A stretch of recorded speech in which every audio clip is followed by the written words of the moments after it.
Hey guys, welcome to a very special episode of Montana After Midnight. Today we're going to be talking about the Flathead Lake Monster. I've spent the last 5 summers working seasonally on the Flathead Lake, and I've heard many tall tales about this supposed creature or cryptid, and I'm ready to just jump into the history, the Native American legends, and all of the supposed sightings of the Flathead Lake Monster.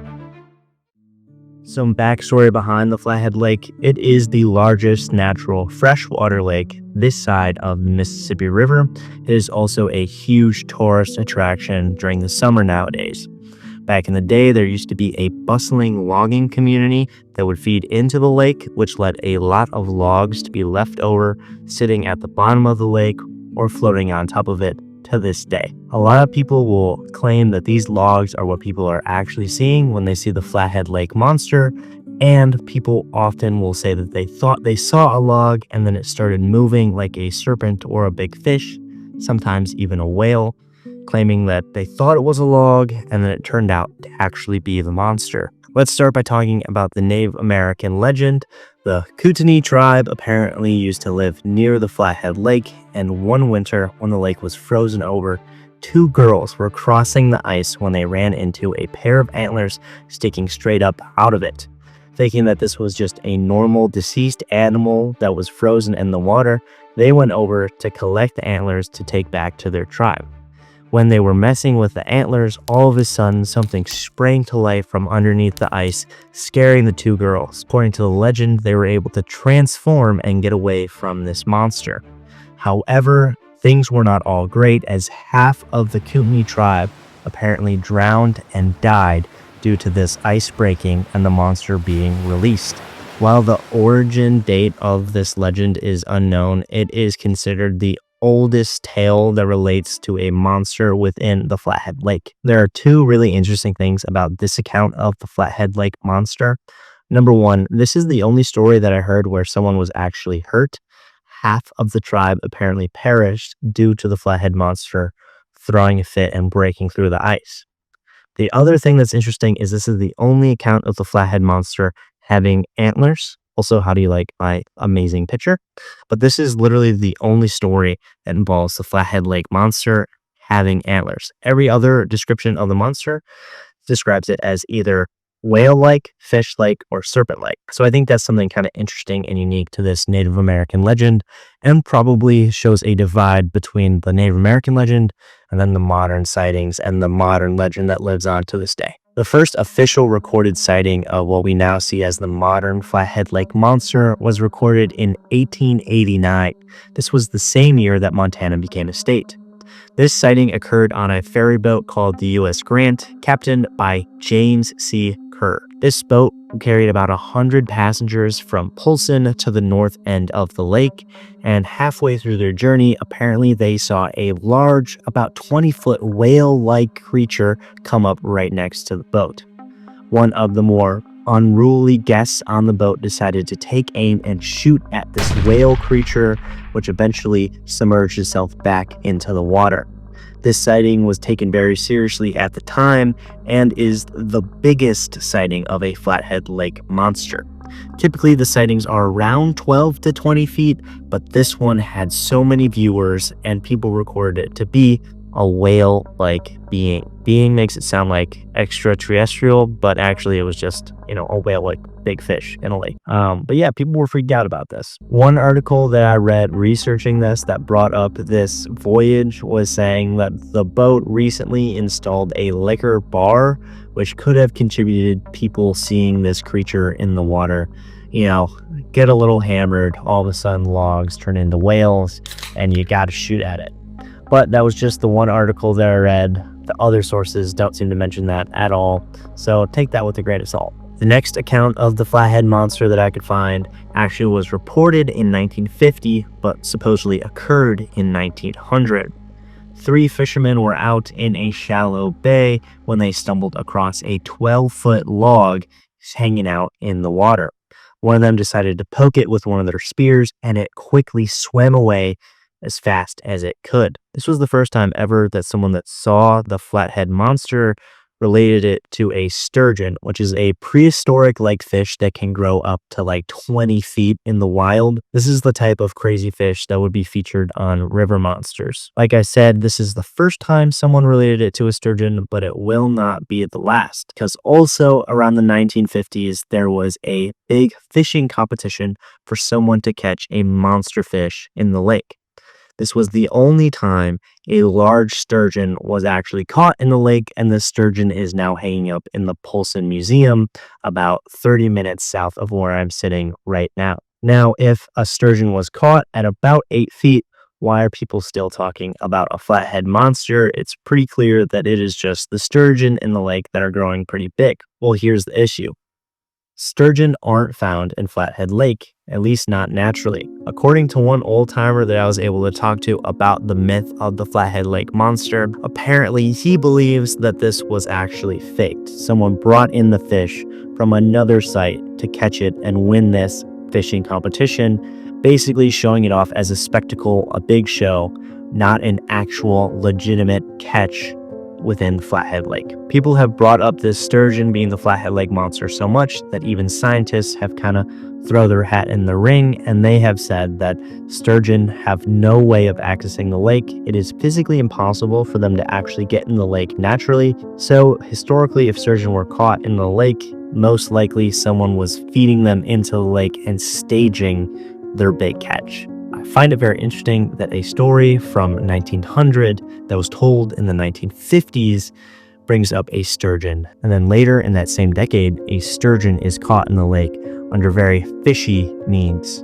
There is actually a third supposed sighting of the Flathead Lake Monster in the 1950s. This time, a woman named Mrs. Robert Olson saw something moving in the water, originally moving east to west, and then switching from north to south, and then back to east to west again.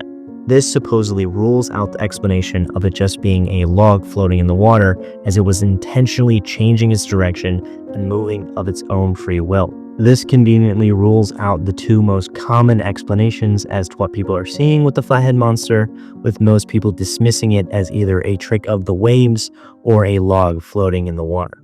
Quick announcement, guys. I've been working on some merch for this channel, mainly because I wanted to design something cool for me to rep, but then I'm also going to make it available to you guys. It is the first drop related to Montana After Midnight, and I've actually had to go through 3 different t-shirt companies. The first one, I ordered samples, and I think I got scammed, straight up robbed. But I made another account with another website, and it turns out I couldn't actually set up a store, so I had to make a third website. So this third website, I'm getting samples right now, and I should have them in about 2 weeks. And once I have them, once I know that they look good, I'll make them available to you, and hopefully you guys can wear them if you want to. Yeah, that's the announcement. Love ya. When doing research for this video on YouTube, the 2 first search results that I found were covering the same 2005 eyewitness testimony of someone seeing the Flathead Lake Monster. It was actually a couple that took their boat out from Polson to wade in a bay, just relaxing, enjoying their afternoon. Eventually, when it was time to go, they went to turn over their boat, only to find that their battery had died. So they called a close family member, and while they were waiting for their family member to pick them up, they saw a creature poke its head out of the water, and apparently, like the Loch Ness Monster, they saw rolls of this creature, being the most serpentine description that we've seen so far of the Flathead Lake Monster. Now, this creature was poking out of the water while they were sitting there helpless in their boat when their friends turned the corner, and as their friends were turning the corner, the couple was waving to them, pointing out the monster, only for it to slither down into the depths, and their friends were not able to see the monster that they saw. This, of course, led their friends to think that they were crazy and didn't believe that they actually saw the Flathead Monster. What's interesting is that not only did a monster documentary show do a dramatic reenactment of this for me on YouTube, you can look it up yourself if you look up Flathead Lake Monster, but also a news broadcast in the area picked it up and interviewed this couple about their experience with the Flathead Monster. While super interesting, this is the only example that I found of the Flathead Monster being so close to the Loch Ness Monster, with humps coming out of the water as it slithers back in as it's trying not to be seen. Now, there's also this story from 2017, which I find to be the most ridiculous and just silly. You'll understand why when I tell it. But supposedly in 2017, a woman lost track of her child and heard it crying by the water. As she raced down to the water, eventually she got there only to find her 3-year-old sitting by the shore, totally fine. And when she asked what happened and why the child is okay, supposedly it was carried to shore from being lost in the water by the Flathead Lake Monster. Now, obviously, this is the most fantastical story that we've heard. The Flathead Monster actually saved the child's life by swimming underneath it and carrying it to shore. What a fantastic creature that we are so lucky to share the waters with. In all seriousness, I think it's obviously just either made up or the kid's imagination got the better of it. Either way, I don't think the Flathead Monster saved this kid's life. All that being said, I think now is a perfect time to talk about how some people will write off the sightings of a Flathead Lake Monster for just being an illusion. Most people will say that it is either a log floating in the water that people saw just right that looks like a creature, or it could even be a deceptive wave that has traveled from miles across the lake only to trick people into thinking it's a creature when in reality it is just an abnormal wave. There's actually a sighting in 2020 that actually illustrates a case of mistaken identity out on the water. So a young man was paddleboarding near Summers, Montana, which is the north side of the Flathead Lake, where just a little bit out from him in the shallows, he saw a creature standing up out of the water.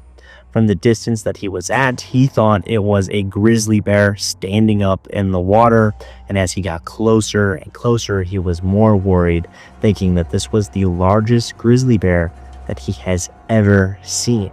Now, as this thing was rising out of the water and he was slowly getting closer, he soon realized that what he was looking at was far worse.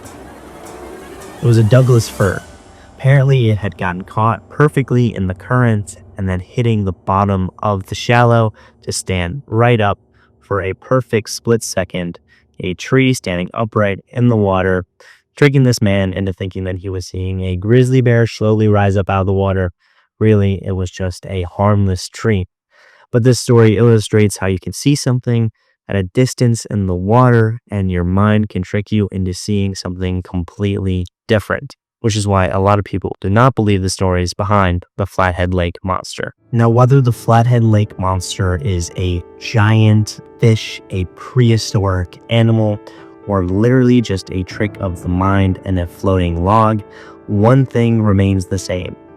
People still believe that they are seeing something out on the waters. Personally, I love the idea of the Flathead Lake Monster being a mascot, a symbol of the lake, and I do personally really love this drawing that I made, combining every single different piece of lore about the Flathead Lake Monster. In reality, what I really like about this story is the twists and turns and how every single generation seems to have a different myth or legend behind the Flathead Lake Monster. Back in the day, it used to be a Native American tale of a fish with horns that tore apart a tribe, ripping it in half, killing half of its members. And then it evolved into this whale-like creature in 1889, only to then be transformed into a large fishing hoax where a massive prehistoric-looking sturgeon was brought into the lake and was claimed to be the Flathead Lake Monster. Nowadays, with the myths growing even bigger and talk of the Loch Ness Monster, it seems like the Flathead Lake Monster has transformed into something similar to that. No matter what you guys believe, I hope you did enjoy me breaking down the timeline of the Flathead Lake Monster, as well as going over a few key sightings of this supposed creature in the depths. Let me know if you've ever had a personal sighting of the monster or have heard any stories about it that I did not cover. With all that being said, this is Montana After Midnight. I'm your host, Devin, and I hope you've had a fantastic day.